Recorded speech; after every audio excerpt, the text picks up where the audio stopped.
लाचखोरी सारख्या घटना काही कमी होताना दिसत नसून अशातच जळगावमध्ये नाशिक येथील लाचलुचपत प्रतिबंधक विभागाने कारवाई केली।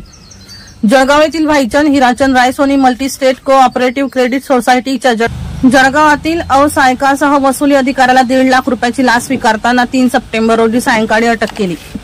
चैतन्य नासरे मूळ राहणार गांधीनगर नागपूर असे अटकेतील व्यावसायिकाचे तर सुनील पाटील राहणार गुजराल पेट्रोल पंप जवळ जळगाव असे वसुली अधिकाऱ्याचे नाव असे लाचखोराचे नाव असून या कारवाईने मोठी खळबळ उडाली आहे।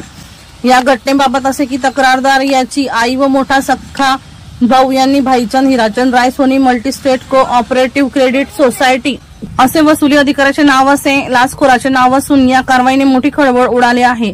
या घटनेबाबत असे की तक्रारदार याची आई व मोठा सख्खा भाऊ यांनी भाईचंद हिराचंद रायसोनी मल्टी स्टेट को ऑपरेटिव्ह क्रेडिट सोसायटी लिमिटेड मधून कर्ज घेतले होते। त्यांनी या कर्जाचे वेळोवेळी हप्ते भरले असून त्यांची आई व भाऊ यांच्याकडे थकीत असलेल्या कर्ज रकमेची एक रकमी वन टाइम सेटलमेंट किती रक्कम भरावी लागेल याची चौकशी करण्यासाठी तक्रारदार हे जळगावातील संस्थेच्या मुख्य कार्यालयात गेले होते।